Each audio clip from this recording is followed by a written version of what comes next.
Let me tell you something that's been gnawing at me for weeks. Last year, I confidently predicted Oregon State would win 9 games. 9 football games. And here we are, staring at a 2-10 record. Not because the team is doomed, but because college football is now a financial arms race where even the best laid plans can crumble under the weight of reality.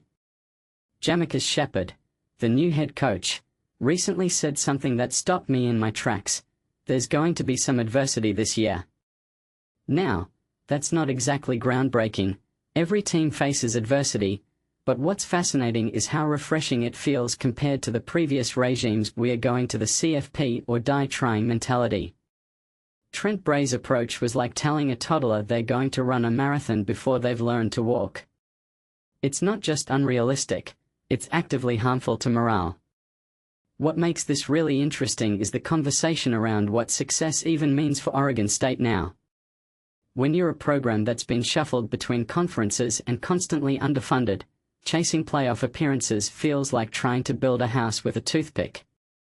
The financial gap between Oregon State and the SEC or Big Ten isn't just about money, it's about infrastructure, nil deals, and the ability to lure top talent. You can't just throw a quarterback like Maalik Murphy at a problem and expect it to fix everything.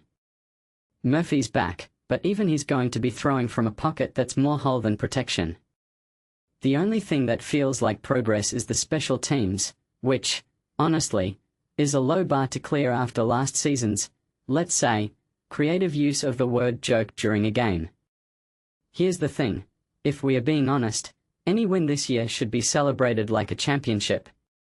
A 2-10 record under Shephard wouldn't be a disaster, it would be a reset. It would mean the program is finally admitting it's not in the same league as the powerhouses. But here's the twist, Shephard's not here to play catch-up. He's here to rebuild, and that requires a different kind of vision. I mean, can you imagine if he stays for 3 years and actually turns this into a consistent winner? That would be a seismic shift. It's not about getting to the playoff, it's about making Reser Stadium relevant again. 7 wins? 8?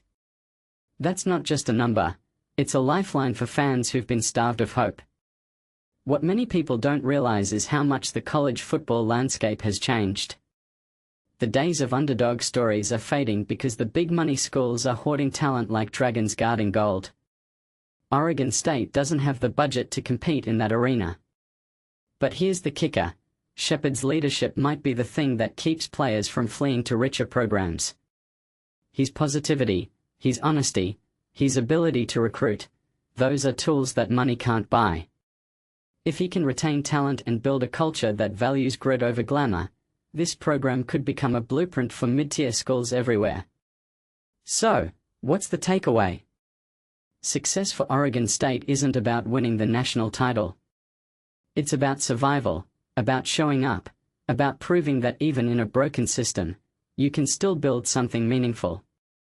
And if Shephard leaves in a few years with a program that's stable and respected? That's not just a win for Oregon State, it's a win for the entire college football ecosystem. Because right now, the only thing that feels certain is that the Beavers are going to be a wild ride. And honestly, I can't wait to see where they end up.